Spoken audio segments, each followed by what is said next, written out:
next time you walk into like a natural history museum and you find yourself standing under the massive, awe-inspiring skeleton of a Oh, stegosaurus. yeah, the really iconic one. Right, exactly. I want you to look closely at those bones because you are not just looking at a monument to natural history or like the pure noble pursuit of human knowledge. Yeah, definitely. You are actually looking at the collateral damage of one of the pettiest, most destructive, and frankly ridiculous 30-year grudges in human history. It is incredibly ridiculous. So today we are taking a stack of historical notes, academic journals, documented accounts, and we're going to extract the true story of how our entire modern understanding of dinosaurs was basically born out of spite. Pure spite, yeah. Okay, let's unpack this. Because to understand the dinosaurs we know today, we really have to understand the two men who essentially, well, they weaponized paleontology. Yeah, and it's a narrative that completely shatters that whole illusion of the objective, dispassionate scientist. We are traveling back to the American Gilded Age, so roughly the 1870s through the 1890s. Okay, so post-Civil War era. Exactly.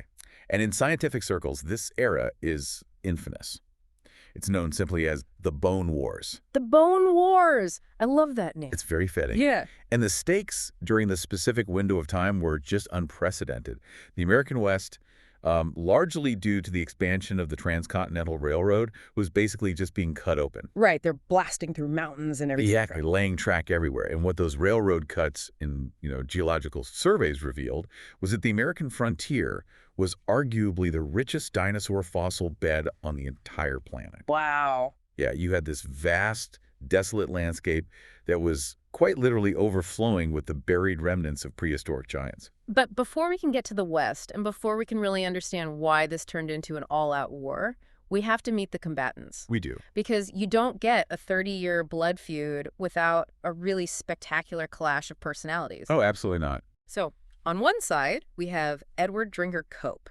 And based on the source material, Cope just seems like an absolute force of nature. He really was. He was born into this wealthy Philadelphia Quaker family in 1840, and he was a brilliant, largely self-taught prodigy. I mean, the notes say he published his first scientific paper when he was just 18 years old. Prodigy is absolutely the correct term for Cope. Yeah. I mean, he possessed this staggering, almost terrifying level of intuition when it came to anatomy. What do you mean by terrifying intuition? Well, he could look at a totally fragmented piece of bone and just immediately conceptualize the entire animal in his head. Like a puzzle master. Exactly like that. Yeah. However, the flip side of that raw intuition was his temperament.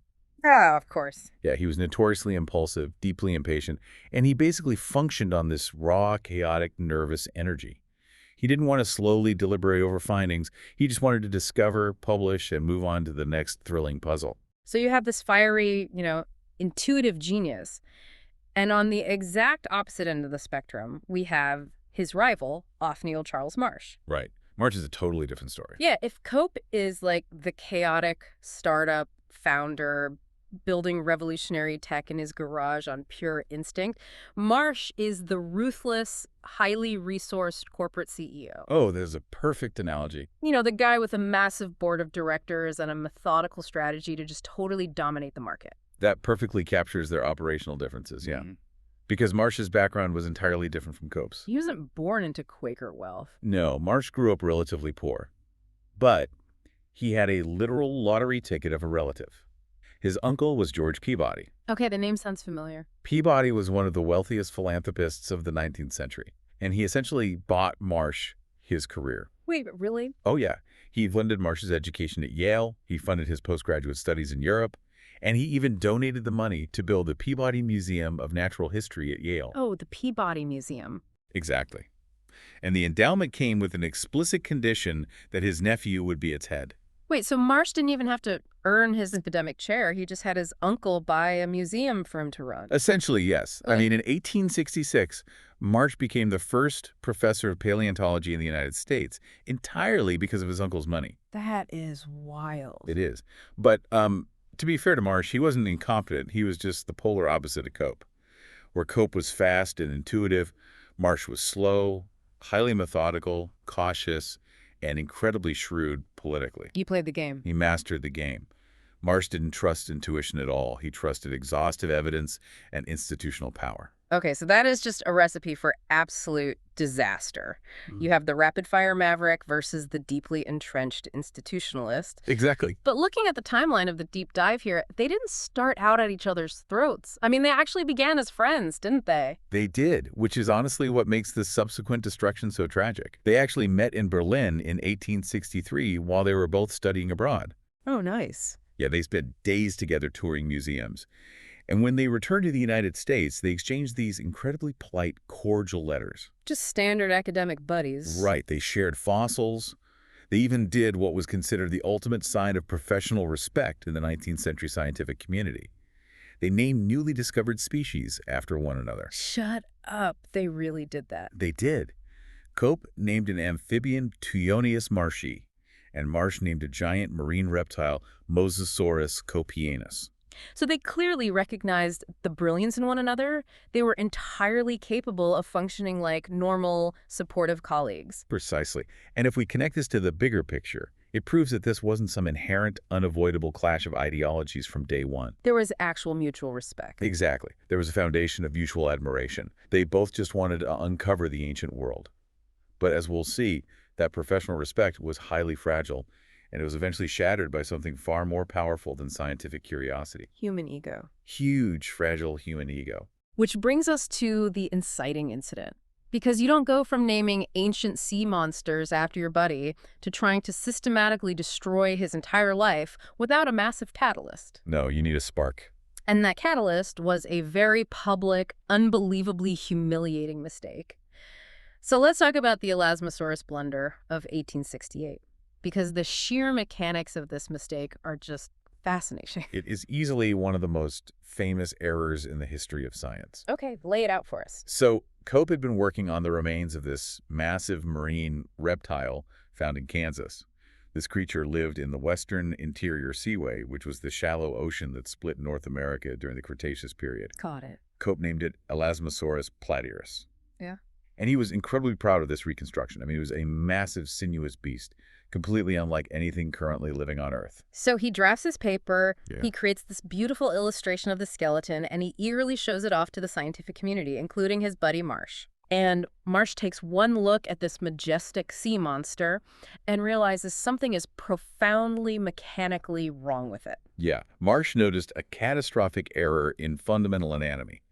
He pointed out that the joints of the vertebrae, like the actual anatomical locking mechanisms that allow a spine to function, were facing the wrong direction. Because Cope had put the skull on the completely wrong end of the animal. He totally mixed them up. He took the tail and assumed it was the neck, and he took the neck and assumed it was the tail. Oh my gosh. He quite literally mounted the head on the very tip of the creature's tail. I am genuinely trying to wrap my head around how a supposed anatomical genius makes a mistake like that. Like, how do you look at a neck and think, yes, this is a tail? Well, to understand how Cope made the error, we really have to put ourselves in the mindset of an 1860s paleontologist. Okay, fair enough. Plesiosaurs, which is the group Elasmosaurus belongs to, were deeply alien to science at the time. This specific animal had 71 neck vertebrae. 71. Yes. For context, humans have 7, giraffes have 7. Wait, giraffes only have 7.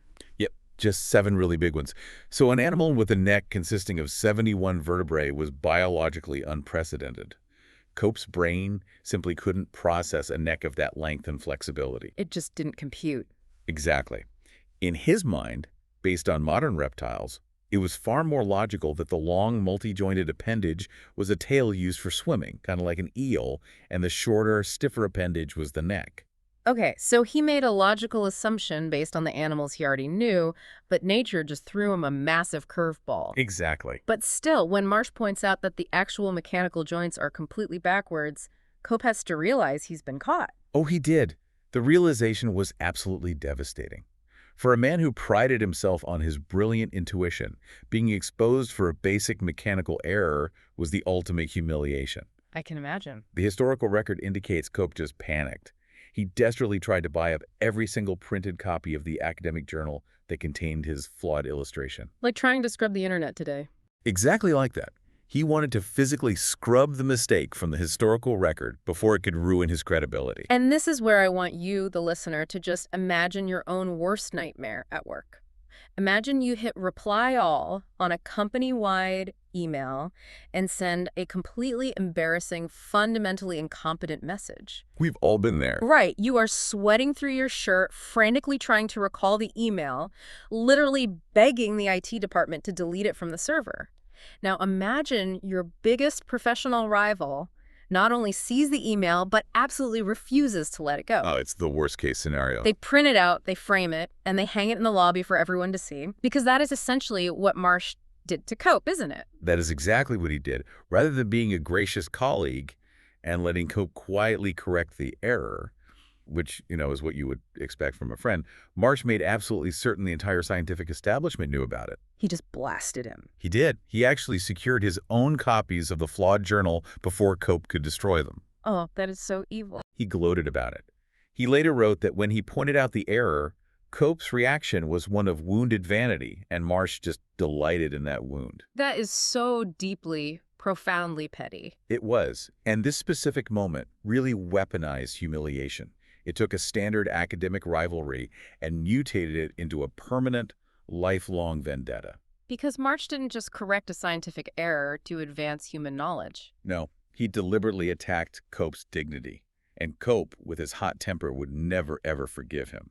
And because Marsh had thoroughly poisoned Cope's reputation in the polite, aristocratic scientific circles of Philadelphia and Yale, Cope couldn't just brush it off and stay back east. Right, he was totally compromised there. He had to reclaim his standing. He had to find entirely new, groundbreaking specimens out where Marsh couldn't gatekeep him. And that causal chain pushes both men out of the comfortable laboratories of the East Coast and directly into the unforgiving landscape of the American West. And the physical setting of this next phase is absolutely crucial to understanding why the feud escalated so violently. Let's set the scene then. By the 1870s, the construction of the Transcontinental Railroad and the subsequent push of settlers into the frontier had really begun turning up massive, incomprehensible bones. Just sticking out of the dirt. Yeah, we're talking about places like Como Bluff in Wyoming and the rugged, sun-baked badlands of Kansas and Colorado. The logistics of this have to be insane. I mean, we aren't talking about dusting off a little trilobite fossil with a toothbrush. Right, well. These are multi-ton dinosaurs encased in solid rock out in the middle of nowhere. The logistics were a complete nightmare. You have to picture this.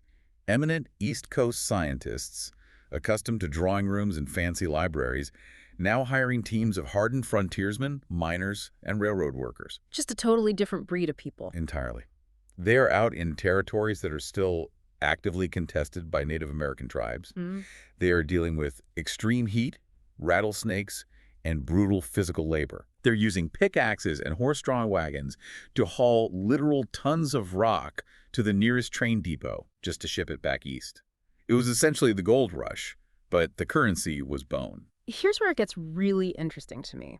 Because you would think the American West is massive enough for two scientists to set up camps in different states and just, ignore each other. Let's so. But they don't. They actively seek each other out to wage war. The sources detail a series of dirty tricks that honestly sound like a poorly written spy novel. The level of paranoia was staggering. They both literally hired spies to infiltrate each other's field camps. Spies. Yeah. They wanted to know exactly what the other was finding, how big it was, and where it was being shipped. Marsh was so obsessed with secrecy that he actually used the covert code name Jones when referring to Cope in his telegraphs back to Yale. He gave him a supervillain code name. We did. Beware of Jones. And it wasn't just passive observation either. They engaged in active economic warfare. Oh, absolutely. If Cope found a brilliant digger who was pulling great fossils out of the ground, Marsh would use his huge Peabody fortune to track that digger down and literally bribe him to defect. Right. They were constantly paying off each other's foremen to redirect shipments of priceless bones to their own addresses. It's basically fossil piracy. It was. And the geography played a massive role in enabling this behavior. The sheer physical distance from the East Coast universities, where they had to maintain a veneer of gentlemanly decorum, it allowed their worst, most obsessive impulses to run totally unchecked. Because there's no HR department in the Badlands. Exactly. Out in the Wyoming territory, there was no oversight committee. There were no deans to censure them. The frontier completely stripped away their civilized restraints. Yeah. And because of that lack of restraint, the conflict wasn't just confined to clandestine sabotage. It escalated into literal physical violence. See, I read this in the notes and had to do a double take. The rival field crews were out there in the badlands, literally throwing rocks at each other across canyons. Yeah, actual brawls. Yeah. You have grown men funded by the most prestigious institutions in America brandishing guns and hurling stones at each other over old bones in the dirt. It perfectly illustrates how the animosity between the two leaders trickled down to infect their entire operations. I mean, the men in the field weren't just digging for science anymore. They were fighting a proxy war for Cope and Marsh. But I feel like bribes and rock throwing, while ridiculous are one thing, you can almost write that off as just the rowdy nature of the Wild West. Sure. But the feud eventually crossed a line that I find genuinely appalling. They crossed a line that betrayed the very core of what a scientist is supposed to be. Yes, they did. Because they moved from attacking each other to actively destroying the science itself. This is undoubtedly the most tragic and frankly indefensible element of the entire Bone Wars. They engaged in systemic vandalism. To deny the other side from getting even a scrap of credit, these highly educated men began intentionally smashing unwanted priceless fossils into rubble. It's hard to stomach. To understand the gravity of this, you really have to understand how fragile fossils actually are. Oh, right. They aren't just solid rocks. No, not at all. When a bone is exposed to the elements after millions of years in the ground, the freeze-thaw cycle of the desert can shatter it into dust in a matter of seasons. Wow. So finding a complete articulated skeleton is incredibly rare. When a crew opens a quarry, they're exposing a treasure trove of delicate information. Right. And the sources point specifically to Marsh's operations at Como Bluff. Marsh would survey his dig sites, and when he felt his team had extracted the prime pieces, the skulls, the femurs, the parts he needed to name a new species, he would actively order his men to destroy what was left. How exactly did they destroy them? They would smash the remaining bones with pickaxes, shovel dirt back over the site to hide it, or in the most extreme cases, they would straight up dynamite their own quarries when they moved on. They used dynamite. They used explosives on millions of years old fossils out of pure spite, just so Cope's crews couldn't come in behind them and piece together anything Marsh had left behind. Okay, I need to stop you there and just push back on the whole premise of this era.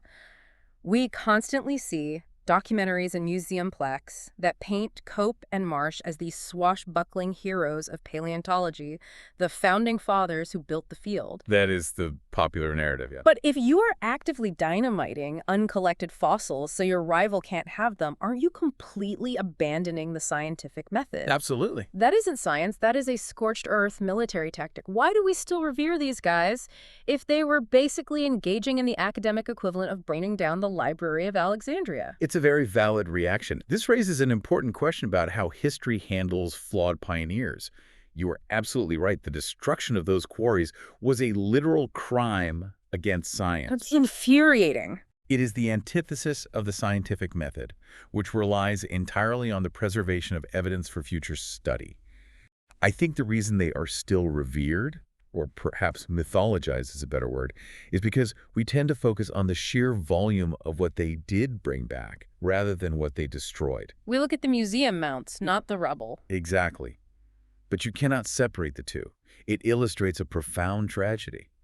You have two of the most brilliant minds of their generation, men who ostensibly dedicated their lives to uncovering the secrets of the prehistoric world, and yet they became so entirely blinded by hatred that they prioritized their grudge over the scientific record itself. It's so short-sighted. They were completely willing to blow up the ancient past just to win the present. And the physical destruction happening out in the dirt of Wyoming was matched by an equally destructive frenzy back in their laboratories in the East. Oh, absolutely. Because once the bones were on the trains, the battlefield just shifted to the printing press. The physical war perfectly mirrored a literary one, and it was driven by a foundational concept in scientific publishing known as the rule of priority. Okay, break that down for me. What exactly is the rule of priority, and why did it cause such a mess? So, in the International Code of Zoological Nomenclature, the principle of priority is basically the absolute law of the land. Okay.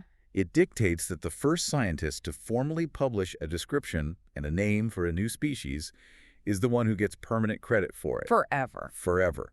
It doesn't matter if someone else finds a vastly better, more complete skeleton 5 years later. The first published name wins. Period. So it was a literal race against the clock. Exactly. And because Cope and Marsh both knew this, Their academic output devolved into a desperate, frantic scramble to plant their flags before the other. I can only imagine the sloppy work. It was terrible. If Marsh received a crate of bones on a Tuesday, he wouldn't even take the time to fully clean them or assemble the skeleton. Should just guess. Pretty much.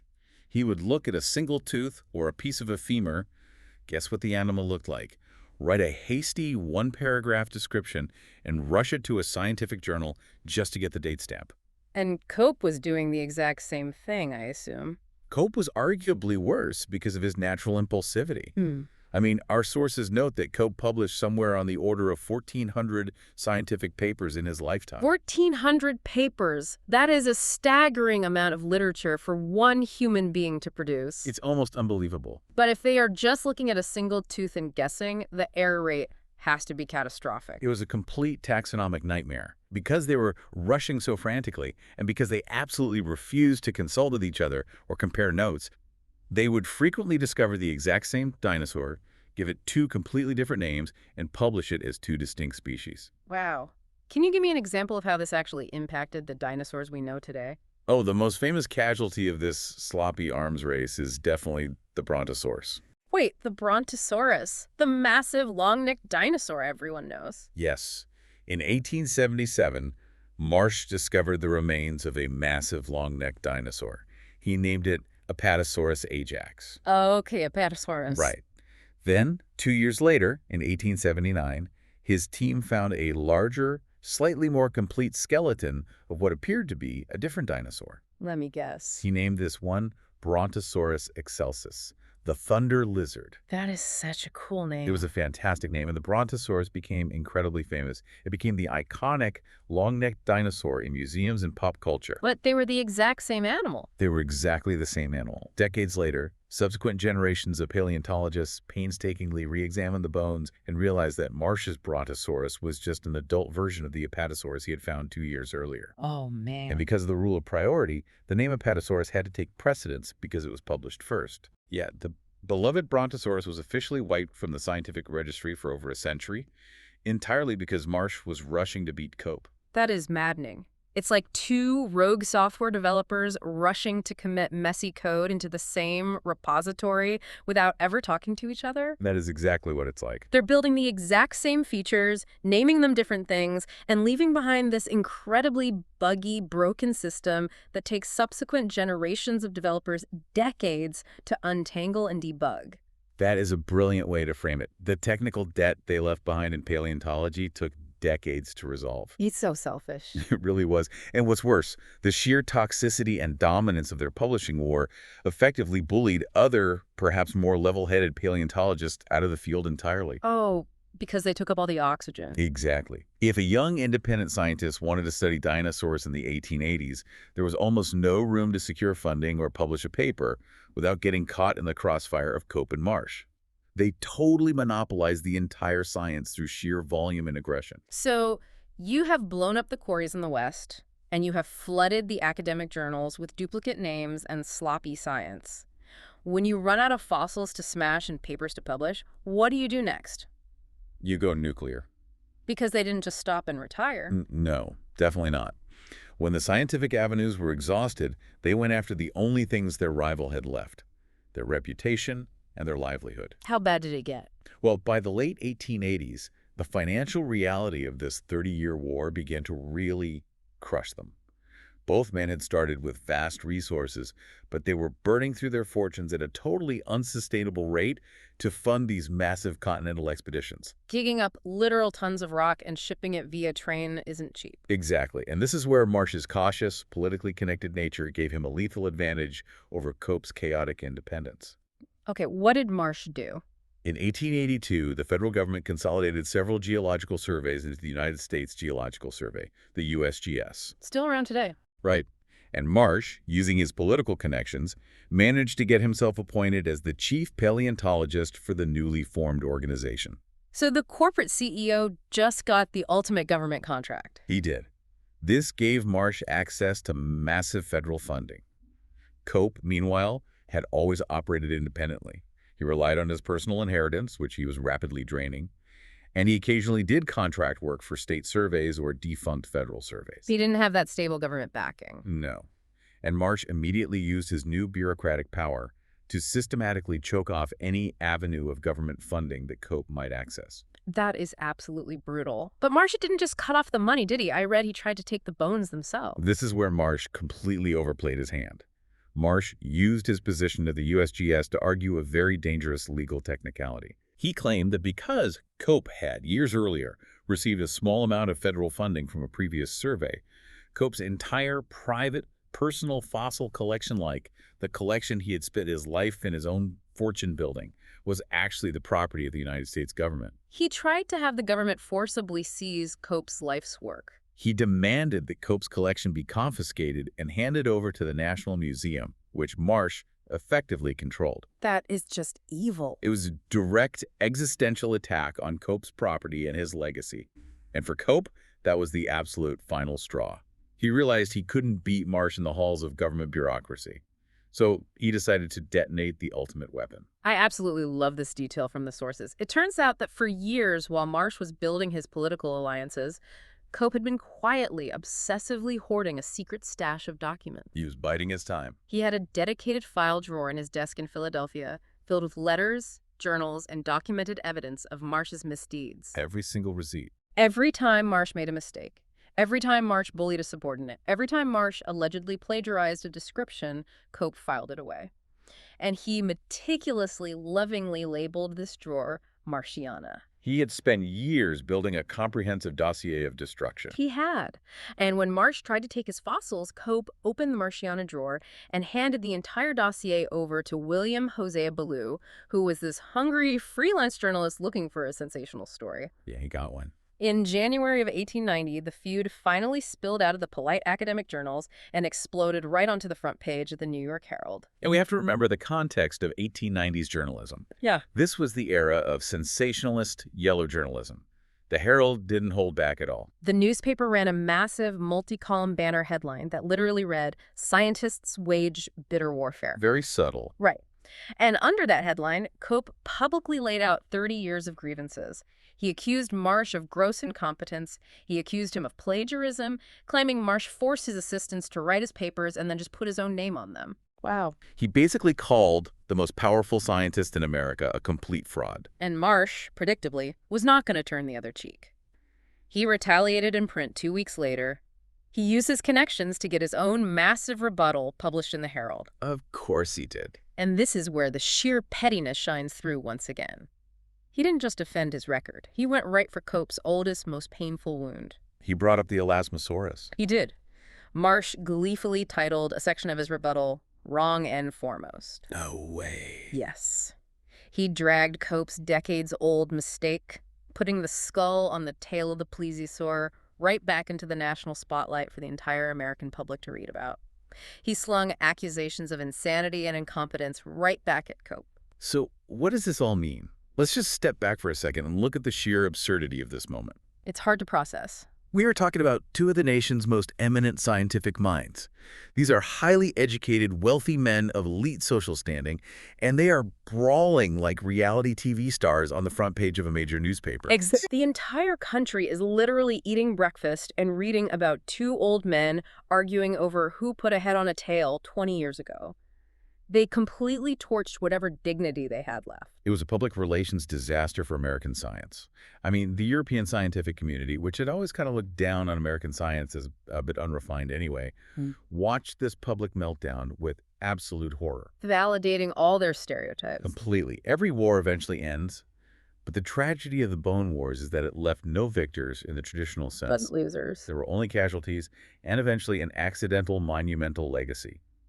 But first, we really must examine the ruin they brought upon themselves. Yeah, let's walk through the final toll of this 30-year grudge, because the cost was absolute. The public brawl in the New York Herald scorched both of their reputations beyond repair. The political blowback in Washington was severe. Because of the USGS funding. Exactly. Congress was totally outraged to learn how much taxpayer money was tied up in this petty feud.